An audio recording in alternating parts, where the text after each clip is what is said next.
नमस्कार, आप देख रहे हैं कैपिटल टीवी उत्तर प्रदेश और मैं हूं आपके साथ सृष्टि मैठानी। आज पर्दाफाश में मुख्तार के साल 1991 के एक काले राज को बेपर्दा करेंगे।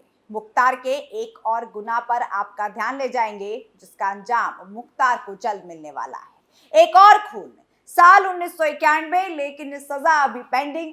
दहशत 90 के दशक की, लेकिन सुनवाई अभी भी जारी। मुख्तार का 32 साल पुराना वो अवधेश मर्डर कांड, जिस दौरान गोलियों की आवाज से काशी दहल चुकी थी, हालांकि जिसकी सजा मुख्तार को अब मिल सकती है। 5 जून वो एक ऐसी निर्णायक डेट होगी मुख्तार के लिए जो अब मुख्तार की गले की फांस बन गई है, जिसमें मुख्तार को इस सुनवाई में सजा भी मिल सकती है। ऐसे में जेल में बंद माफिया मुख्तार अंसारी की मुश्किलें कम होने का नाम नहीं ले रही है। खौफ के बल पर तैयार किए गए काले साम्राज्य पर योगी सरकार का बुलडोजर गरज रहा है। साथ ही पुराने मामलों में फैसले भी आ रहे हैं। इन्हीं में शामिल है वाराणसी का चर्चित अवधेश राय कांड, जिस पर वाराणसी की एमपी एमएलए कोर्ट ने सुनवाई पूरी कर ली है। अब 5 जून को मामले पर फैसला आना है। तो 32 साल पहले का ये मामला है क्या, आइए जानते हैं। दरअसल अपनी जवानी में ही मुख्तार अंसारी जयराम की दुनिया में सक्रिय हो गया था। ऐसे में मुख्तार पहली बार तब सुर्खियों में आया जब उसने गाजीपुर में 1998 में मंडी परिषद के ठेकेदार सच्चिदानंद राय की दिन दहाड़े हत्या करवा दी थी। इसके बाद अपने दोस्त साधु सिंह के साथ मिलकर वो ठेकेदारी और जुल्म की दुनिया में अपने पैर पसारता गया। इसी दौरान ठेके को लेकर त्रिभुवन सिंह और ब्रजेश सिंह गैंग से ठन गई। इसको लेकर त्रिभुवन के भाई राजेंद्र सिंह का भी मर्डर हो गया। मुख्तार एक एक करके अपराध की सीढ़ियां चढ़ता जा रहा था। गाजीपुर के साथ ही चंदौली, वाराणसी और मऊ में मुख्तार का दबदबा बढ़ना शुरू हो गया था और फिर वो केस सामने आया जो अब मुख्तार की परेशानियों का सबब बन रहा है। तारीख 3 अगस्त साल 1991, वाराणसी के लहुरा बीर में अवधेश राय को उसके घर के बाहर ही मौत के घाट उतार दिया गया। हथियारबंद अपराधी अवधेश राय को संभलने का मौका दिए बिना ही ताबड़तोड़ गोलियां बरसा देते हैं। वारदात के वक्त छोटे भाई अजय राय भी वहीं था। वहीं बता दें कि जहां मर्डर हुआ वहां से चेतनगंज थाना बस थोड़ी दूरी पर था। इसी के बाद अजय राय की तरफ से इस मामले में नामजद आरोपी मुख्तार अंसारी, पूर्व विधायक अब्दुल कलाम, भीम सिंह, कमलेश सिंह और राकेश समेत कई और दोषी पाए गए। तो वहां केस की सुनवाई के दौरान जून 2022 में पता चल गया कि मूल केस डायरी ही गायब है। वाराणसी से प्रयागराज तक केस डायरी की तलाश हुई, मूल केस डायरी मिली ही नहीं। इस मामले में पुलिस ने केस दर्ज कराया। वहीं मूल केस डायरी के गायब करने के बाद मामले में मुख्तार अंसारी पर इल्जाम लगा कि मुख्तार ने अपने दबदबे से इस चीज को भी अंजाम दिया है। लेकिन पिछले साल गाजीपुर की एमपी एमएलए कोर्ट ने मऊ के पूर्व विधायक और जेल में बंद माफिया मुख्तार के खिलाफ अवधेश हत्याकांड समेत गैंगस्टर के केस पर फैसला सुनाते हुए 10 साल कैद की सजा सुनाई थी। इस दौरान मुख्तार अंसारी पर 5 लाख रुपए का जुर्माना भी लगा था।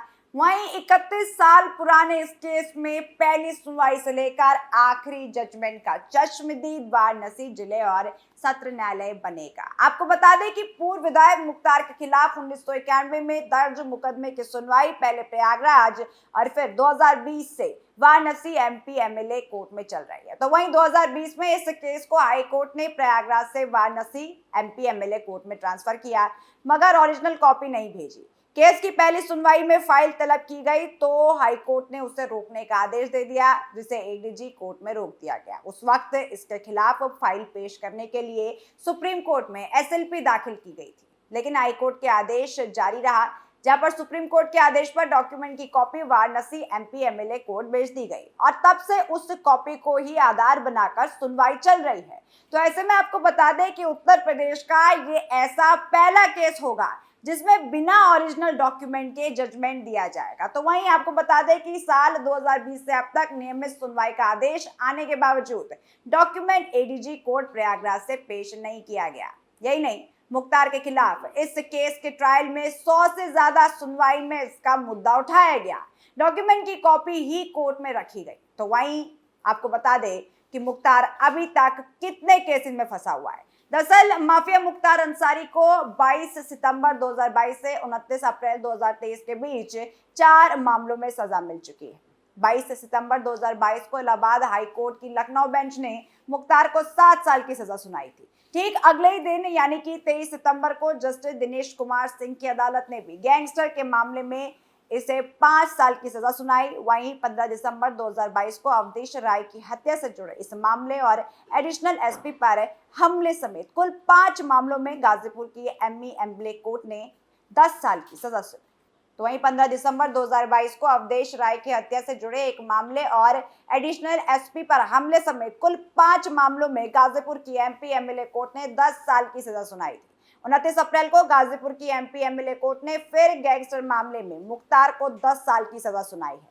उसके बाद अफजाल अंसारी को भी 4 साल की सजा सुनाई। तो भले ही मुख्तार ने इस केस को रफा दफा करने के लिए कितनी भी कोशिश की हो, कानून की पकड़ के आगे मुख्तार कहीं ना कहीं बेबस नजर आ रहा है। साथ में उसकी निचली स्तर की चालें भी। आज 32 साल बाद भी ये केस मुख्तार के गले की फांस बना हुआ है और अब इसकी आखिरी सुनवाई में यानी कि 5 जून को मुख्तार फंस भी सकता है। तो वहीं एक और ऊंची चाल मुख्तार ने हाल ही में चली ताकि कोर्ट से मुख्तार बच सके। उसमें मुख्तार कितना कामयाब हुआ ये भी जान लेते हैं। दरअसल मुख्तार के दांवपेच उसका साथ नहीं दे रहे। बता दें कि उस वक्त उत्तर प्रदेश के बांदा जेल में मुख्तार अंसारी सजा काट रहा था। 2-3 दिन पहले की ये बात है और इसी दौरान जब मुख्तार ने एक और याचिका दर्ज कराने की सोची तो इससे पहले ही मुख्तार पर एक और केस दर्ज हो गया। आपको बता दें कि इस बार मुख्तार कोई गुहार नहीं लगा रहा था जैसे कोर्ट से पिछली बार लगाई गई थी।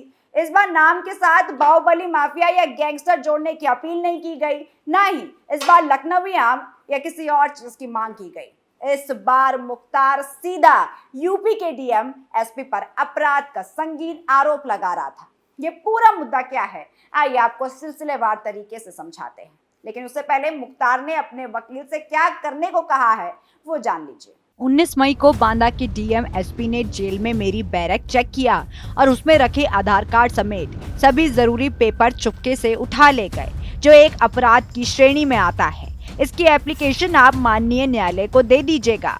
मुख्तार ने अपने वकील से ऐसा करने की हिदायत क्यों दी? मुख्तार की बात में कितनी सच्चाई और कितना तर्क है, साथ में पूरा मामला क्या है, सब कुछ पढ़ते दर पढ़ते आपको समझाते हैं। दरअसल बीते कुछ दिन पहले ही बांदा के डीएम दुर्गा शक्ति नागपाल और एसपी अभिनंदन ने मुख्तार की बैरक का औचक निरीक्षण किया था, जिसके बाद कुछ गड़बड़ियां सामने आई। आपको बता दें कि इस दौरान डीएम के साथ एसपी अभिनंदन और बड़ी संख्या में पुलिस बल भी मौजूद थे।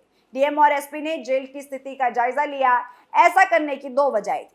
पहली की बांदा जेल में पूर्वांचल का माफिया मुख्तार अंसारी बंद है, इस कारण इस जेल की चर्चा खूब रहती है, इसलिए यहाँ पर वक्त वक्त पर चेकिंग जरूरी है।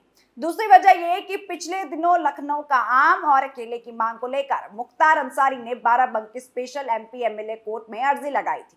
जज के आदेश पर उसे आम और केले मुहैया कराए गए, जिसके बाद अचानक से हुए इस औचक निरीक्षण की यही वजह है। देखा जाए तो हमेशा से ही उस प्रकरण से भी इसे जोड़कर देखा जाता रहा है। बाहर से ही कोई ना कोई आपत्तिजनक सामग्री जेल में माफियाओं तक पहुंच ही जाती है, इसलिए पुलिस इतनी सेंसिटिव थी, क्योंकि हर बार कोई ना कोई आपत्तिजनक सामग्री जेल में माफियाओं तक पहुंचाने की चर्चा अंदर खाने होती रही है। याद कीजिए 2005 में मुख्तार के लिए जेल के पीछे ही पोखरे में मछली पालन किया जाता था, जिसमें मुख्तार की अजीज रोहू पाली जाती थी, जिसके बाद यही पोखरे की मछलियों को, इस आंध्र की नस्ल की मछलियों को, जिसका कारोबार पूरी तरह से प्रतिबंधित है, उसको लगातार पूर्वांचल के बाजारों में बेचा जाता था। ये सब कारोबार पूरी हद तक मुख्तार की सरपरस्ती में संचालित होता था। ये मछलियां मुख्तार वाली रोहू या मुख्तार रोहू के नाम से बाजार में जाने लगी थी। वहीं इस बिजनेस के पैसे को जेल में बैठकर मुख्तार अपने गुर्गों के लिए इस्तेमाल करवाता था। चित्रकूट जेल की बात करते हैं, यहाँ पर भी नजारा ऐसा ही था। यहाँ मुख्तार अंसारी के बेटे अब्बास अंसारी को बंद किया गया था। इन जनाब के लिए जेलर का कमरा ही बेडरूम था। मुख्तार अंसारी की बहू निकत रोज अवैध तरीके से जेल के अंदर आती थी और पति के साथ घंटों बिताती थी। वहीं जेल के कमरे में महीनों तक अय्याशी चलती रही और पुलिस पहरेदारी करती रही। जेल के अंदर से विदेशों से खुले आम फोन हो रहे थे। वहीं उमेश पाल की हत्या की प्लानिंग जेल के अंदर से हुई, तो जाहिर है कि खाने के सामान के साथ साथ अतीक और अशरफ को आईफोन मुहैया किसने कराया? आखिर ये सब जेल में कैसे पहुंचता था? लॉरेंस बिश्नोई की बात करते हैं। अभी लॉरेंस बिश्नोई ने भी एनआईए से अपने कबूलनामे में ये बात का खुलासा किया कि हथियार खरीदने के लिए पैसों का इंतजाम जेल में बैठे बैठे एक फोन से हो गया। ऐसे में डीएम और एसपी ने जेल के सभी बैरकों का जायजा लिया ताकि आम और केलों के साथ कुछ और सामान मुख्तार तक मुहैया ना हो जाए। इसलिए मुख्तार की बैरक की सघन तलाशी ली गई, जहां पर इस पूरे आरोप और मुख्तार के पीछे की बौखलाहट सामने आ गई। दरअसल चेकिंग के दौरान पुलिस को मुख्तार की बैरक से वोटर आईडी, आधार कार्ड और पैन कार्ड में कई खामियां मिली, जिसमें जन्मतिथि और नाम की स्पेलिंग अलग अलग पाई गई। वहीं अब पुलिस ने दस्तावेजों को कब्जे में लेकर जांच शुरू कर दी। जांच में दस्तावेजों में बर्थ डेट को लेकर हेराफेरी पाई गई, जिस पर थाना कोतवाली नगर में जांच के बाद मुख्तार अंसारी पर गंभीर धाराओं में केस दर्ज कर दिया गया है। तो आपने देखा कि मुख्तार की परेशानियां कम होने का नाम नहीं ले रही। एक के बाद एक गड़बड़ झाले के बाद अब मुख्तार ने इसी मामले पर गोलबंदी तलाशने की कोशिश की और कोर्ट में आवाज उठाने की भी, इस ख्वाहिश में कि मुख्तार इस मामले को दूसरी दिशा दे दे। हालांकि उसकी ये तकनीक सफल होती नहीं दिख रही। इस पूरी रिपोर्ट में फिलहाल इतना ही। देखते रहिए कैपिटल टीवी उत्तर प्रदेश। नमस्कार।